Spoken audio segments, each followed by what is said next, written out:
Y algo que vamos a ir viendo estas semanas, hermanos, es acerca de las finanzas saludables, es decir, de poder llegar a a encontrar algunos principios que nos permitan vivir en paz, el no estar peleando por el dinero. El dinero estresa sumamente, es un conflicto. Y vamos a ver algunos principios en las próximas semanas que nos van a llevar, hermanos, a construir finanzas saludables basadas en la Biblia, basadas en principios. Pero todo debe partir, hermanos, que Dios es primero. Y ese es el tema que vamos a ver ahora. Dios es primero. Y eso tiene que ver, hermanos, porque el principio que vamos a ver ahora es la base de todo lo demás. Es como cuando compramos un electrodoméstico, un artículo, y nos dicen que tengamos cuidado con algo porque de eso podemos perder la garantía. Dicen, mire, si abre el producto, si tiene tal cosa, pierde la garantía. Entonces tiene que velar por ese aspecto. Entonces, este principio, hermanos, es lo que vela la garantía del resto de principios. Porque no podemos ir a los demás y soñar con que algo va a ocurrir, algo sobrenatural. Ese principio que vamos a ver ahora no está, porque es la base donde se construye el resto. Yo quisiera invitarles, hermanos, a abrir en sus Biblias Génesis 28, 22. Génesis 28, 22. Dice la palabra del Señor: y esta piedra que he puesto por señal será casa de Dios, y de todo lo que me dieres, el diezmo apartaré de ti. Vamos a leerlo una vez más. Y esta piedra he puesto por señal será casa de Dios, y de todo lo que me dieres, el diezmo apartaré de ti. Lo estaba diciendo Jacob, hermanos, camino en una huida que le estaba teniendo. Jacob había tenido problemas en su hogar y no era nada favorable lo que había hecho, y empezó a huir. Y en medio de esa huida, en medio del monte, camino a donde él quería llegar, él se puso a orar, y en ese lugar hizo un pacto con Dios y puso una piedra porque no había nada alrededor, era un camino en el que él iba. Y ahí tuvo un encuentro con Dios donde Dios se le reveló, y tomó una piedra y la puso y dijo que eso iba a ser señal, como que simbolizara la casa de Dios. Es decir, puso como un lugar simbólico donde pudiera decir: Dios, aquí yo te invoco en este lugar, y esta piedra simula que es tu casa, y donde yo hago un pacto y te digo que de todo lo que me dieres, yo te apartaré el diezmo para ti. Y es impresionante, hermanos, que lo estaba diciendo no cuando entró a un lugar, hermanos, con un salario muy fuerte, ya contratado, y él decir: Señor, de todo lo que ya tengo asegurado en mi próxima quincena te voy a dar. Lo estaba diciendo en un momento que no andaba nada. Lo estaba diciendo en un momento sin nada en la bolsa. Lo estaba diciendo en un momento en el que solo había montes alrededor. No había nada. Solo había una fe construida por su padre, que le había mostrado que su Dios era suficiente para sacarlo adelante. Aunque solo hubiera montes alrededor, tenía que creer en el Dios de los cielos. Y ese Dios le iba a proveer, le iba a bendecir. Y por eso Él es grande y dice, no dice: si algo me provees, quizás un poco de pan, yo te voy a dar el diezmo, sino que dice de todo. Es decir, que estaba viendo grandeza basada no en lo que miraba, sino en el Dios en quien él había creído. Y por eso, de todo lo que me des, yo te voy a traer esos diezmos. Él miraba llegando bendiciones en abundancia a su vida. Creía fielmente, creía fuertemente, y por eso le dijo: yo te hago un pacto, yo voy a traer todos esos diezmos a ese lugar. Y por eso, hermanos, él había una convicción y sabía que Dios lo iba a bendecir. No era algo cuestionable, porque Dios es alguien que cuida a sus hijos. Dios es alguien que protege a su pueblo. Lo había escuchado de su padre, lo había visto en su propia vida. Dios había prosperado terriblemente al papá de Jacob. Entonces él no le cabía la duda de que la provisión iba a llegar. Él no sabía cómo, cuándo o los medios que iban a ser instrumentos de Dios. Lo que sí estaba seguro Jacob es que la provisión iba a llegar sobrenaturalmente, que la bendición iba a ser abundante. Y por eso, hermanos, es que creemos nosotros fielmente que debe de haber una bendición sobre nosotros, una bendición sobre nuestra casa. Pero debemos de partir como hizo Jacob, de hacer un pacto y decirle a Dios: Dios, yo creo que me vas a bendecir. Yo sé que no es tu voluntad el que no ocurra nada milagroso en nuestras finanzas, porque tú eres mi Dios, tú eres un Dios grande, todo lo que hiciste está en ti. Hay cantos que hablan acerca de la creación, habla que tú eres el dueño del oro y la plata. Creemos, lo confesamos, lo cantamos, lo decimos, lo aconsejamos. Quiero creerlo, quiero creer que voy a ver cosas sobrenaturales en mis finanzas, en mi hogar, en mi mesa. Yo quiero creerlo, pero porque lo creo, Señor, yo hago un trato contigo y quiero decirte que de todo lo que me des, te voy a apartar el diezmo para ti. Y debe de ser así, debemos de creer esa promesa. Y no decirle, Señor, si me llegas a conseguir un trabajo, y ahí vas a ver, Señor, que te voy a dar algo. No, porque no existe va a llegar a dar trabajo.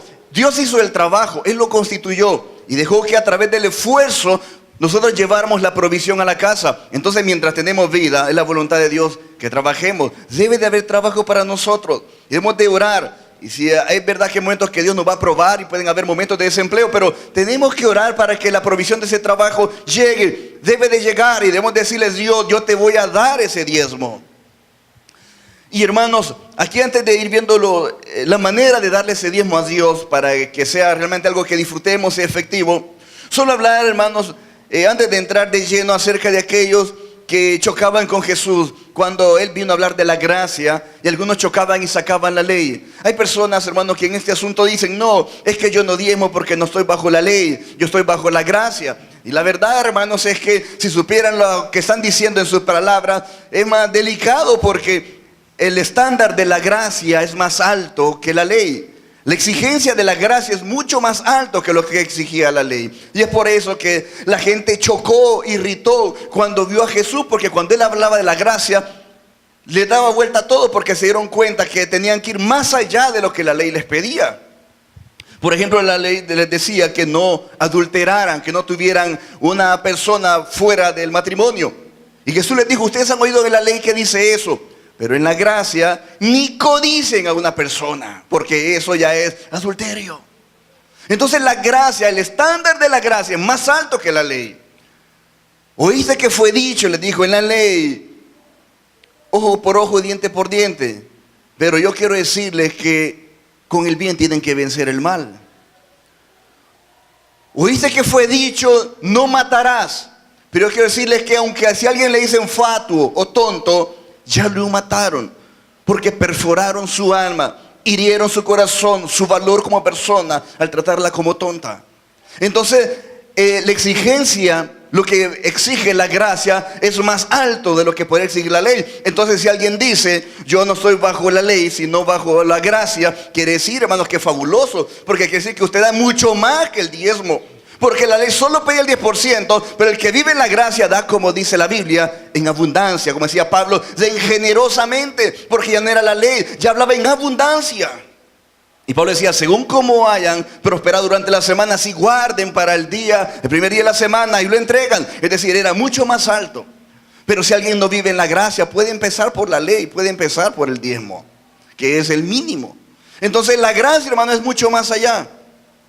Pero hablando del diezmo, hermanos, es la base de todo, porque el diezmo, más que estar alegando que si es la ley, si es la gracia, bueno, no es ni siquiera la ley, porque 430 años habla la Biblia que Abraham le entregó los diezmos al rey de Salem, y lo vamos a ver un poco más adelante, pero ni siquiera existía Moisés, ni el abuelito de Moisés existía todavía, 430 años antes, porque no tenía que ver con la ley, tenía que ver con el principio de que si alguien quiere adorar a su Dios, debe reconocerle como su todo, como el que le da todo lo que ha producido. Y por lo tanto debe llevarle algo, consagrarlo a Él, ofrendarlo, porque es el valor que le da por ser su Dios. Entonces, por encima de cualquier alegación, tiene que ver con corazón. Dar el diezmo con alegría es algo que debe ser una vida, porque el diezmar tiene que ver más con el corazón que con una mente legalista. Entonces vamos a ver algunos principios sobre cómo darle ese diezmo al Señor. Y siempre recordarle que los apunte y guarde las citas. Y después despacio las repase en su casa y las asimile. Pero el día de ahora vamos a ver este tema. Y lo vamos a ir viendo los próximos domingos, los otros principios. Pero debemos de comenzar por algo muy cierto, hermanos. Y es dárselo al Señor. Usted dele al Señor el diezmo. Usted debe estar seguro que cuando usted da un diezmo, se lo da a Él. La Biblia, hablando de Abraham, dice que se lo entregó al rey de Salem. Y la Biblia menciona a este rey de Salem, le mencionaba como príncipe de paz, como rey de paz. Y esos atributos se le daban a Jesús, por lo que se cree que este rey de Salem era un prototipo de Jesús. De hecho, dice la Biblia que no tenía linaje, no había de dónde venía, no se sabía su procedencia. Entonces, en Hebreos, hablando de esto, en Hebreos 7:8, dice, haciendo esta referencia: aquí ciertamente reciben los diezmos hombres mortales, pero allí uno de quien se da testimonio de que vive. Lo que está diciendo es que humanamente hablando lo llevamos a un lugar. Y en este caso Abraham lo había llevado al rey de Salem. Y haciendo referencia a Hebreos dice, allí se lo dieron a un humano. Pero dice, había también uno de quien se da testimonio que vive. Es decir, había un Jesús, un Cristo que estaba recibiendo ese diezmo. Y por eso, hermanos, cuando damos un diezmo, tenemos que dárselo a Dios, porque a quien oró usted para que llegara la provisión era Dios. En quien confió usted para que hubiera alimento en la casa es en Dios. El que da el trabajo es Dios. El que da la fuerza para trabajar es Dios. El que nos da la vida, el que nos da la bendición, el que pone gracia ante los clientes y hace que las cosas favorezcan es Dios. Dios ha dado los talentos, las habilidades, y uno podemos tener cierta capacidad para algunas cosas y es parte para tener un trabajo de calidad. Pero quien hace que las cosas resulten es Dios. Entonces, a quien usted le está ofreciendo ese diezmo es a Dios, con quien usted ha hecho su pacto. Porque quien va a responder por nosotros es Dios. Y por eso debemos ir y dárselo a Él. Y tenemos que honrarlo como nuestro Dios. Pero debe estar seguro de a quién se lo da. Porque cuando usted reconoce quién es Dios, entonces lo va a dar con una mayor libertad. Porque sabe que es aquel que todo se lo merece. Porque sabe que se lo está dando a aquel que ha respondido por su casa. Y por eso debe estar seguro que debe de dárselo a Dios. En segundo lugar, déselo porque es el primero en su vida. Déselo porque es el primero en su vida. No lo hace porque es una obligación. No separa el diezmo porque es una carga. Lo hace porque Él es todo para su vida, porque Él es el primero en nuestra vida. Y queremos que Él lo sea. No solo cantarle que Él es el centro de la vida, no solo cantarle y adorarlo y bendecirlo, sino que demostrarle con nuestra vida que Él es el centro de la vida, que a través de Él vemos todas las cosas, y por eso Él es el primero en todas las cosas. Es la razón por la que Dios pidió que cuando iban a conquistar la tierra prometida, cuando tomaron Jericó, Él dijo que todo el oro y la plata no la tomaran. Era la primera ciudad que derribaban. Era la primicia, y por eso habían de tomarlo y dejarlo para Dios. El resto iba a ser para ellos, pero era la primera ciudad, la primera conquista, y la primicia tenían que ser para Dios. Es lo mismo también que ocurrió, hermanos, en los inicios, cuando dice la Biblia que Caín y Abel llevaron a Dios algo, y Dios vio con desagrado a Caín y vio con buenos ojos a Abel. Pero el pasaje revela, yo creo que la mayoría lo hemos visto, hermanos, pero lo vamos a leer en Génesis 4:2, que ocurrió algo parecido. Dice, después dio a luz a su hermano Abel, Génesis 4:2, y Abel fue pastor de ovejas y Caín fue labrador de la tierra. Y aconteció andando el tiempo que Caín trajo del fruto de la tierra una ofrenda a Jehová. Y Abel trajo también de los primogénitos de sus ovejas, de lo más gordo de ellas. Y miró Jehová con agrado a Abel y a su ofrenda, pero no miró con agrado a Caín y a la ofrenda suya. Y se ensañó Caín en gran manera y decayó su semblante.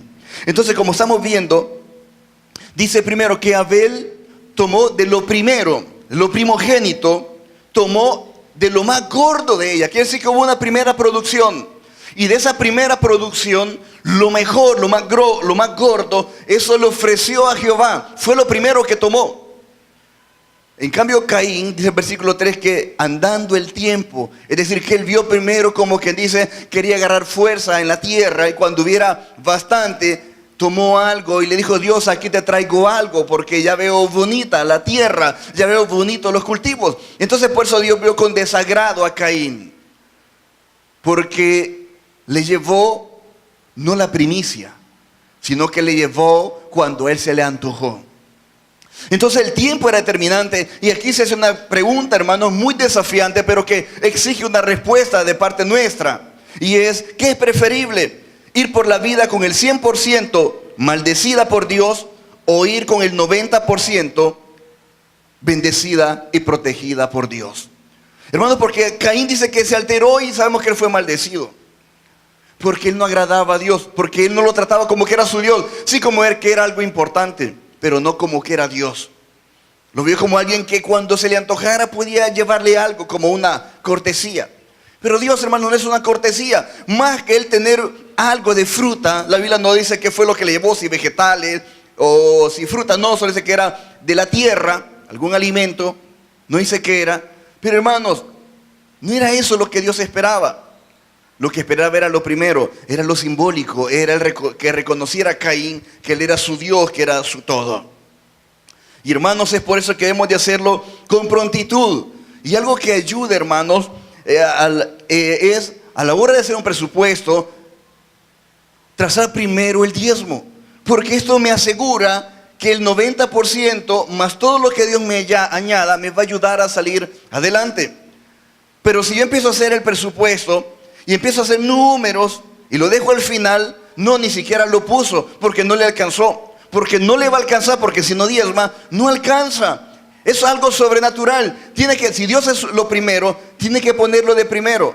Y la mejor manera de hacerlo práctico es, por ejemplo, tomar un sobre, rotularlo, llenarlo y consagrarlo. Y decirle: Señor, el domingo lo voy a llevar, o el día que usted asiste al culto, y lo ora y lo consagra. Le dice: yo reconozco que tú eres Dios, que tú eres lo primero.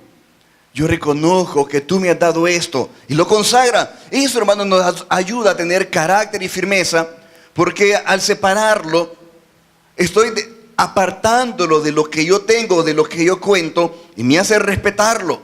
Me hace respetarlo porque yo ya hice un trato con Dios. He orado por ese sobre y le he dicho: Dios, tú eres lo primero y aquí te lo entrego. Así que lo primero que tenemos que hacer, hermanos, es apartar ese diezmo. Eso es algo que lo hacemos todas las personas porque somos hijos de Dios. Es decir, me refiero al pueblo cristiano, los cristianos que creemos en ese Dios verdaderamente. Y hermanos, es algo que, aunque a veces cuesta, pero se va haciendo un hábito que sorprende, que es emocionante. Y algunas veces Dios nos va a bendecir rápidamente, otras veces no, pero eso no es lo importante. Porque estamos seguros que Dios nos va a proveer, nos va a sustentar y Él va a llevar la bendición a la casa. Lo debemos de hacer porque Él es lo primero para nosotros. Entonces una pregunta es, para usted mismo: ¿qué hace cuando le pagan? ¿Qué es lo primero que piensa? Yo sé que vienen muchas cosas a la mente, pero ¿qué es lo primero que hace? Debe de tomar ese diezmo y de decirle: Dios, tú eres mi Dios, eres lo primero, y yo te lo consagro a ti. También, hermanos, déselo en fe. El diezmo se da en fe. ¿Sabe? Cuando Dios mandó a su Hijo, lo hizo en fe. Lo prometió y en su momento lo dio. Porque Dios, hermanos, es alguien que, aunque iba a correr miles de años y algunos iban a aceptar a Cristo, otros no, independientemente si lo iban a aceptar o no, Él dio a su Hijo, lo dio en fe. Dio a su Hijo para que estuviera disponible a la humanidad, para que todo el que creyera pudiera venir al arrepentimiento, a la salvación. Pero esto, hermanos, hizo que Él pudiera, Dios, hermanos, lo puso disponible. Él lo dio en fe, lo dio hace miles de años, y Dios no esperó a ver si primero íbamos a cambiar o si había una buena expectativa en la tierra y decir: sí valdría la pena que yo mande a mi unigénito, a mi único hijo. Dios no se puso a ver la expectativa. En la tierra nunca va a haber buena expectativa, solo maldad. Dios lo dio en fe, creyendo que el Cristo que mandaba iba a traer libertad a multitudes. Y de igual manera tenemos que darlo en fe. Se necesita fe, porque es reconocer que Dios va a proveer el resto. Éxodo 23:19 dice: las primicias de los primeros frutos de tu tierra traerás a la casa de Jehová tu Dios. Vea que dice, las primicias de los primeros frutos. No puede haber primero si no van a haber segundos y terceros. Es decir, si solo fuera lo único, dijera, trae lo único que tienes. Pero dice la Biblia que traigamos lo primero. Quiere decir que habrá más. Esa es la confianza que tenemos en fe, que Dios nos va a dar más, que Él quiere lo primero. Pero eso está Él asegurando en ese mismo versículo, como muchos más, que Él va a dar mucho más. Ahora, nuestro corazón no tiene que estar puesto en lo que Él nos dé. Él da en abundancia y da mucho más de lo que le pedimos. Pero es algo natural que cuando damos a Dios, debemos de darlo porque le adoramos, porque Él es bueno, porque quiero reconocerle como mi Dios. Ahora, yo sé porque la palabra lo dice y porque en nuestra vida lo vivimos, que cuando uno diezma, cosas sobrenaturales ocurren. Eso es así. Y no siempre va a ser rápido. Algunas veces, hermano, vamos a diezmar y no vamos a ver la nuestra unos días, porque Dios nos va a probar. Sería mentira decir que si alguien diezma nunca va a sufrir escasez. Eso no es bíblico. Pablo mismo decía, estoy acostumbrado a vivir en abundancia y a tener escasez. Él está acostumbrado a vivir momentos que tenía muchas cosas y momentos difíciles. Y eso, hermanos, es bíblico. Dios va a probar nuestro corazón. Va a permitir momentos de escasez para que veamos en quién confiamos, qué es nuestra alegría en la vida, qué es lo que le da sentido a la vida. ¿Será un estilo de vida o será realmente el gozo del Señor, el gozo de la salvación? ¿Qué me hace sentir alegre? ¿Qué es lo que me hace sentir que las cosas están bien? ¿El tener en abundancia o el tener a Jesús en mi corazón? ¿El tener la presencia de Dios en mi vida? Entonces hay momentos en los que Él nos va a probar. Y si se nos va subiendo o no estamos manejando bien, Él nos va a hacer aterrizar. Y nos va a quitar todo lo que sea necesario para recordarnos que la riqueza no es la alegría de esta vida, no es el afán, no es eso lo que tenemos que buscar, sino a Él y su presencia. Entonces, no es bíblico que si diezmamos nunca vamos a pasar escasez. Hay buenos diezmadores que pasan escasez y la vamos a pasar todo ser humano. Pero es cierto, hermanos, que el día malo tiene su fin. Es cierto que si Dios prueba un tiempo, ese tiempo cuando Dios ha probado y ha logrado lo que quería cumplir, el propósito de nuestro corazón, Dios nos va a sacar de esa escasez y nos va a prosperar, porque Él es el Dios de los cielos y su voluntad es prosperarnos. No es lo mismo pasar pruebas, momentos de escasez, a vivir toda la vida mal. No es lo mismo. Dios debe de prosperarnos porque es su voluntad, porque es Dios, es grande. Y vamos a ver más allá el uso del dinero y otros aspectos, pero Dios en Él está al bendecirnos y prosperarnos. Pero no es eso lo que tiene que haber en nuestro corazón. El día de anoche estaba en un evento y estaba llenando unos gafetes y saludando a la gente, atendiéndole y orientándole. Entonces pasaba mucha gente y entonces lo iba saludando y todas las cosas y pasaban. Pero vieron de tanta gente que saludé, que regresaron dos, y cuando volvieron, pues me extrañó porque ya los había saludado y no es como que sea un gran amigo cercano y uno dice, pues viene a platicar, a hacerme barra en lo que estoy haciendo eso. No, era personas a las que había visto hace un buen rato, o tal vez algún mensaje allá al tiempo, pero regresó y me dio la mano y dije, güey, qué raro que vengan a saludarme otra vez. Entonces me da la mano y se me acerca y me dice el Señor que aquí le manda. Y era dinero. Entonces yo, bueno, le di gracias a Dios, le di gracias a Él, lo guardé y seguí trabajando. Cuando ya liberé a la gente, ya estaba más tranquilo.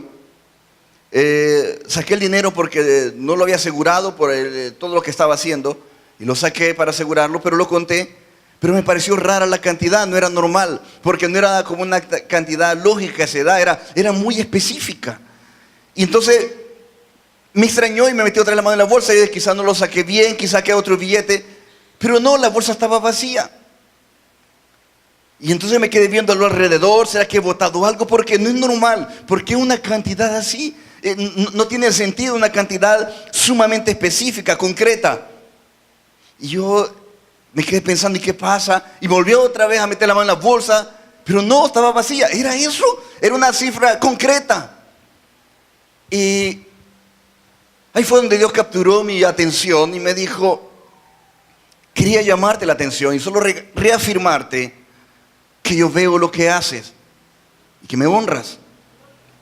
La cosa, hermano, es que hasta entonces es como que uno se acuerde algo y me dio que era literalmente la cantidad que yo había ido a dejar al inicio de la semana en mis diezmos. O sea que como somos pastores tenemos que llevarlo a la organización, a la Asamblea de Dios, y los pastores diezmamos allí. Entonces había ido al inicio de la semana a dejar los diezmos, y en ese momento de tumulto y todo, no coincidía mi mente para asociarlo, vincularlo. Hasta que Dios me mostró eso, y pude ver, era cierto, por eso era concreto. Y yo sabía que era nada más como una llamada de atención que Dios quería, porque Él da más, Él da mucho más.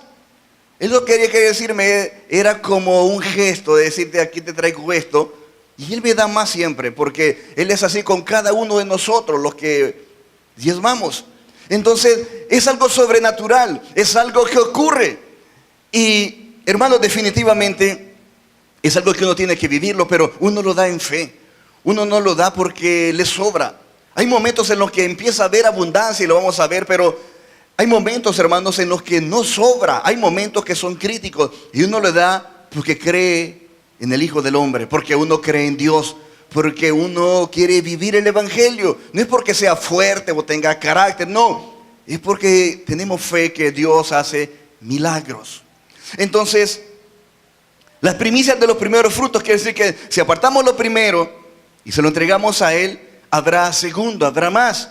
Entonces eso es lo que tenemos que tomar en cuenta, que se lo damos en fe. Ahora, a la hora de llevarlo, tenemos que darlo y tener la gratitud delante de Dios que le hemos entregado el diezmo. Debemos de entregarlo con la expectativa, y ahora con qué me vas a salir, cómo me vas a sorprender. Porque entonces lo miraríamos como una inversión, como vaya Señor, te doy esto para ver cuánto me das de regreso y a ver si me das el doble o cuánto me das. Entonces sería una motivación malsana. Sabemos por la palabra que Él nos va a dar más, pero no debe ser esa nuestra motivación. Debe ser el que se lo damos en fe, porque yo reconozco que no lo que voy a recibir los próximos días, no lo que pueda haber esta quincena, sino mi paz, que el resto de mi vida yo voy a comer. Voy más allá de la semana. Qué bendición que esta semana Dios hizo algo así, pero mi mente no está puesta en la semana. Mi paz está en el que aunque el mundo se esté quebrando financieramente, habrá pan en mi casa hasta que me muera. Y mi hija va a seguir comiendo aunque yo esté muerto, porque mi Dios la va a sostener, porque la bendición de Dios llega hasta la descendencia. Entonces mi paz va más allá de que si di qué cantidad, a ver, empiezo a levantar la mirada a ver qué me va a caer. Tiene que ir más allá de eso. Es una fe en el Dios que hemos creído, una fe que nos sostiene en medio de tanta pesadilla, de tanta ansiedad, de tanta pobreza. Es una fe que trasciende el día. Ahora, en el día a día lo vemos a Dios y nos sorprende. Como anoche me sorprendió y me sacó una carcajada anoche el Señor. Una carcajada de la buena, ustedes se pueden imaginar. Pero hermanos, independientemente de todo, se lo damos creyendo que Él nos sostiene, que Él nos cuida. También, hermanos, déselo con diligencia. Darlo con diligencia tiene que ver, hermanos, no solo preparar o apartar o consagrar ese diezmo al Señor, sino llevarlo a cabo. Es decir, no solo preparar ese sobre, cuidarlo, orar y consagrarlo, al nomás recibir algo, apartarlo, decir esto no es mío, esto es tuyo, sino el tomarlo y concretarlo, concluirlo. No puede quedar en la intención, no puede quedar en algo en el que solo llega a intenciones. Si queremos ver cambios sostenibles en nuestra vida, tienen que haber decisiones concretas. Tenemos que sembrar en el Señor y de esa manera dejar que Él opere los milagros que Él sabe que va a hacer. Pero eso es apartarlo anticipadamente. Deuteronomio capítulo 26, versículos 13 y 14, dice algo al respecto. Dice: y dirás delante de Jehová tu Dios, he sacado lo consagrado de mi casa, y también lo he dado al levita, al extranjero, al huérfano y a la viuda, conforme a todo lo que me has mandado. No he transgredido tus mandamientos, ni me he olvidado de ellos. Vea que dice, lo había consagrado, pero ¿a dónde lo tenía? En la casa, porque no había llegado al templo. Entonces dice, pero he sacado sacado lo consagrado de mi casa y lo he entregado a levita. Él sabía que se lo estaba llevando a su Dios, pero humanamente hablando, lo había ido a entregar a los receptores. Entonces, dice, no tiene que estar en la casa. Lo sacó y lo llevó. Varias veces le hemos comentado que hace muchos años hubo un tiempo en el que nosotros habíamos dejado de diezmar. Y por razones que nunca van a ser justificables porque nada lo justifica, pero así fue. Pero lo que quiero destacarles es que llegó un punto en el que la pobreza era evidente. Las cosas no salían. El carro se quedaba sin gasolina, andábamos viendo qué vendíamos para sacar algo. Y en medio de eso yo le dije, no es posible. O sea, nuestra familia no puede operar así. Entonces vamos a continuar diezmando y lo vamos a hacer fielmente al Señor. Y comenzamos a hacerlo nuevamente y lo retomamos. Y empezamos a ver la bonanza del Señor. Cosas sobrenaturales ocurrieron y salimos de tantas deudas que habíamos hecho por las malas decisiones. Pero algo que hacíamos era al tomarlo inmediatamente irlo a dejar. Buscamos la mayor diligencia. Porque si era aquello, hay cualquier día de estos paso, si hay cualquier día, o lo despedazaba, lo podía cuturriar, como decían antes, lo que fuera, fraccionarlo. Entonces era como, no, me lo deshago, me lo libero. Mientras Dios construía nuevamente el hábito de diezmar en nosotros. Hermanos, definitivamente había que llevarlo con diligencia. No solo decirle al Señor, yo quiero ser un diezmador. Teníamos que concretarlo. Y lo concretamos. Y vea lo que dice el versículo siguiente, el 14. No he comido de ello en mi luto, ni he gastado de ello estando yo inmundo, ni de ello he ofrecido a los muertos. He obedecido a la voz de Jehová mi Dios. He hecho conforme a todo lo que me has mandado. Quiere decir, hermano, que él le llegó a decir, Señor, lo que había guardado en la casa, lo que había consagrado, lo tomé y no agarré de ello. Fui y lo entregué y he guardado tu palabra, he obedecido a lo que me habías mandado. Entonces, cuando uno consagra nuestro diezmo, no debemos de retenerlo en la casa, sino llevarlo con diligencia y presentarlo y hacerlo. Porque eso es lo que nos resguarda en fe de que nuestra provisión, nuestro futuro, nuestro sostén está en las manos de Dios. Porque vamos más allá, como le decía, de lo que podemos andar en la bolsa o tener. Es sorprendente lo que Dios hace, hermano, cuando tomamos este principio. Y cuando en vez de estar alegando, la pregunta que tendríamos que hacerle es, ¿creo en Dios o no creo? A Dios, hermano, no podemos alegarle o legulear, como dicen. Él es firme. Él no cambia, sus principios son eternos y por lo tanto solo espera de nosotros una definición. ¿Cómo me voy a comportar con Él? Le voy a ser fiel en los diezmos, le voy a tener como mi Dios y voy a consagrarle a Él las primicias de lo que recibo o no lo voy a hacer. Ahora, Él dijo que habían dos caminos, pero la vida y la muerte, uno de bendiciones y uno de maldiciones, pero Él dijo, yo espero que tengan el camino de la bendición, el camino de la vida. Y es lo que Dios quiere, bendecirnos y prosperarnos. Y eso es algo, hermanos, que de todos los relatos que hablan en la Biblia, quisiera traer uno que fue en la época de Ezequías, el rey Ezequías, que fue un momento en el que no había mucho en la casa de Dios y el pueblo estaba mal financieramente. Entonces Ezequías hizo un llamado para consagrarse a Dios y que el pueblo de Israel empezara a honrar a su Dios. Y vea, está en el segundo libro de Crónicas, el capítulo 31, y sería muy largo leer todo el capítulo, pero vamos a traer varios, hermanos, sobre todo el 9 y el 10, porque llegó un momento en el que le llamó la atención a Ezequías, que después de que casi no había nada, ni en las casas del pueblo, ni en la casa de Dios, empezó a ver, dice que montones.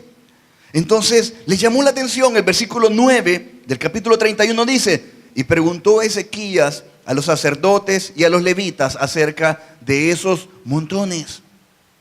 Después de que casi no había nada, miraban montones. Y la palabra montones, hermano, en la Biblia cuenta porque no es una exageración. Si la Biblia narra que habían montones, quiere decir, hermano, que donde se guardaba ya no cabía, quiere decir que rebalsaba. Entonces mandó a llamar a los sacerdotes y a los levitas para que le dijeran qué es lo que había ocurrido, porque Humanamente no era normal porque a la convocatoria había sido porque se estaban tronando los dedos el pueblo y la casa del Señor. Y entonces habló el sumo sacerdote, que era el líder principal, Azarías, y el versículo 10 dice: el sumo sacerdote Azarías de la casa de Sadoc le contestó: desde que comenzaron a traer las ofrendas a la casa de Jehová, hemos comido y nos hemos saciado, y nos ha sobrado mucho, porque Jehová ha bendecido a su pueblo y ha quedado esta abundancia de provisiones. Lo que empezó a ocurrir es un ciclo.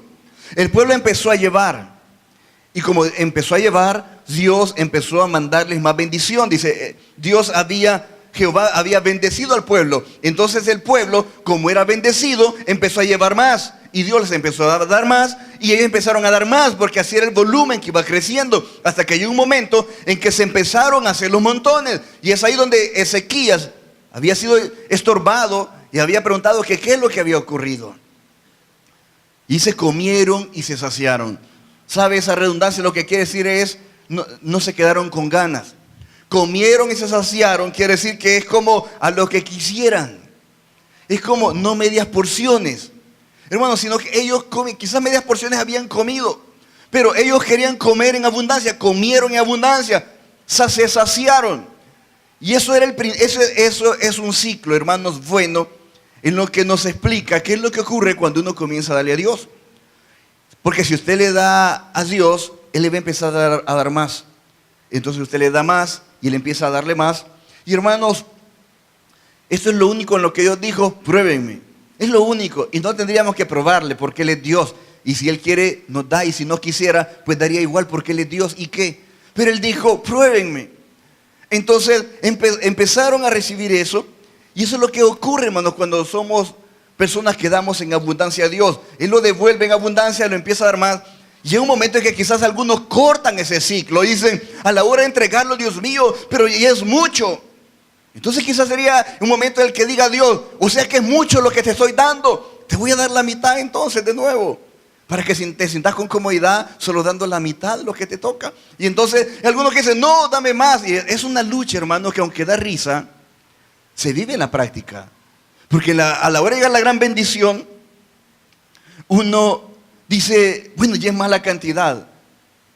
Pero si usted dice: no, hasta aquí llego en el ciclo, diga: Señor, yo hasta aquí juego. Entonces Dios hasta aquí va a llegar.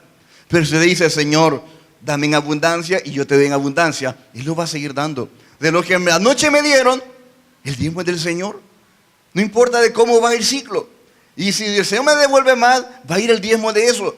Porque es un ciclo que se debe de ir generando. Es como cuando le regalan ropa o algo, usted tiene que liberar. Aunque ese es otro tema que vamos a ver, pero es un ciclo que usted no tiene que pararlo, no tiene que pararlo. Debe dejarse llevar y dejar que sea Dios el que tome el control financiero de su casa. Es en fe, eso solo es en fe. Porque hay momentos, hermano, en los que usted se va a sentir quizás como desorientado. Pero es cuando queremos en la carne tener el control. Pero hemos de dejar que sea Él el que opere financieramente en nosotros. Porque solo si dependemos en fe de Él, solo si Él es el primero en nuestra vida, el resto de principios que vamos a ver van a ser efectivos. El próximo domingo vamos a ver el Dios de la multiplicación. Dios multiplica las cosas, hermano. Es sorprendente cómo Él lo hace. Pero ninguno de los principios siguientes que vamos a ver tiene base o sustento si nosotros no practicamos el que Él es el primero y que las primicias son de Él. Hermanos, es un momento en el que tenemos que tomar decisiones. ¿Cómo quiero vivir yo? ¿Cómo quiero mi futuro? ¿En qué voy a construir financieramente mi hogar? ¿En qué construyo la economía de mi casa?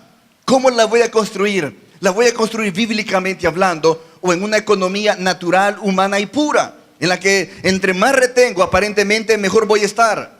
Pero la Biblia dice que el que retiene más de lo que es justo, viene a pobreza. Eso va en contra de una economía natural y humana. Porque en la Biblia más bienaventurado es dar que recibir.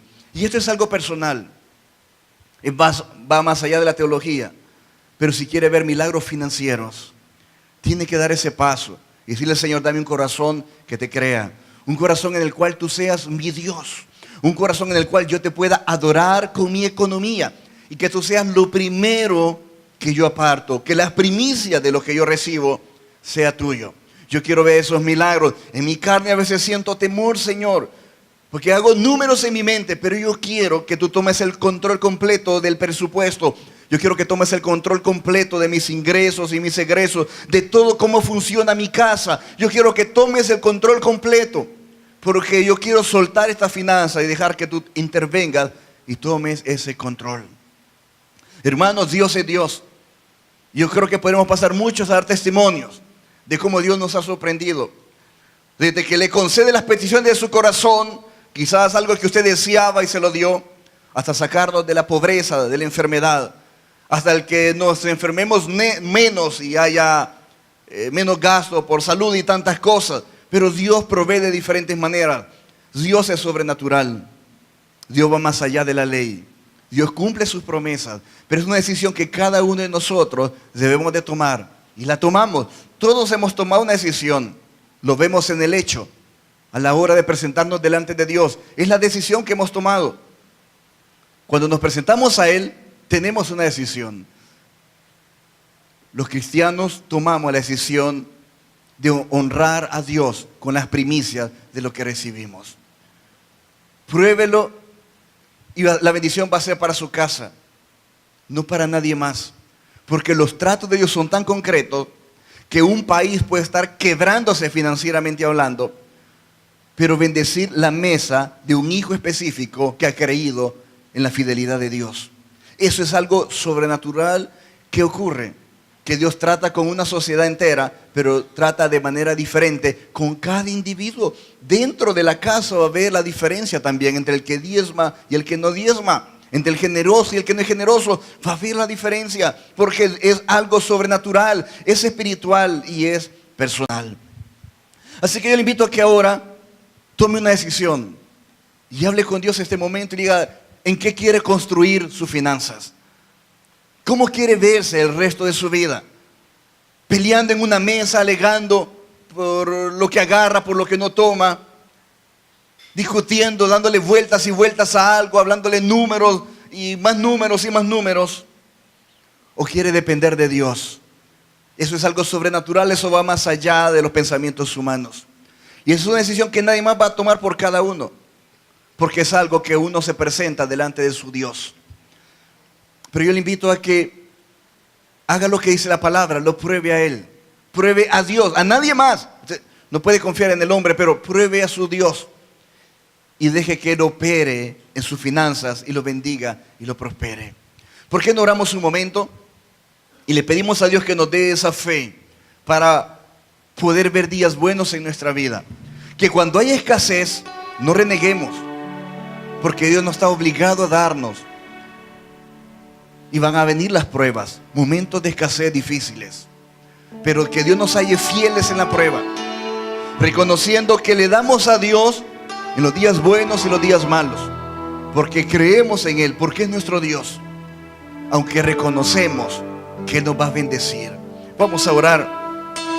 Padre, te damos gracias porque todo, Señor, lo que has provisto, Señor, ha sido por tu misericordia. No lo merecemos, Señor. Sabemos que tú lo das porque nos amas, porque somos tus hijos. Pero aquí estamos, Señor, entregándote nuestra vida, nuestro corazón, entregándote el control de las finanzas, entregándote, Señor, todo, Padre, nuestra vida entera. Queremos que tú de verdad seas el centro de nuestra vida, que tú, Señor, tomes el control de todo nuestro ser, de apartar para ti lo primero, porque eres nuestro Dios, porque es el reconocer que vendrá más, es el reconocer que habrá segundo, que habrá más que vamos a recibir, es el reconocer que dependemos de ti y no de nosotros. Danos, Señor, un corazón diezmador, danos un corazón generoso contigo, un corazón que disfrute el darte, que te ame, que te dé porque te ama, Señor. Queremos, Señor, honrarte en esta hora. Queremos bendecirte, Señor. Dígale, Señor, yo quiero construir lo que resta de mi familia, Señor, en ti.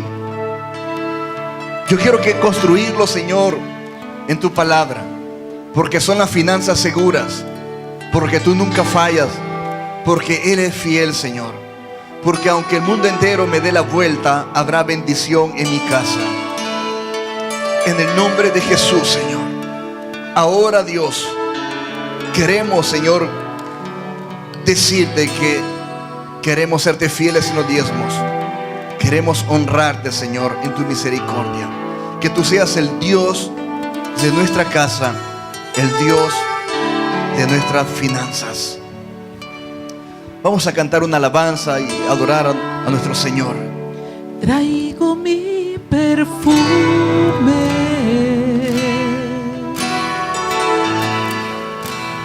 hoy te quiero ungir.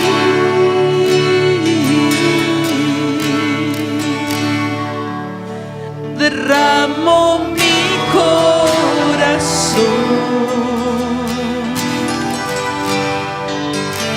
delante de ti, Jesús. Traigo mi perfume,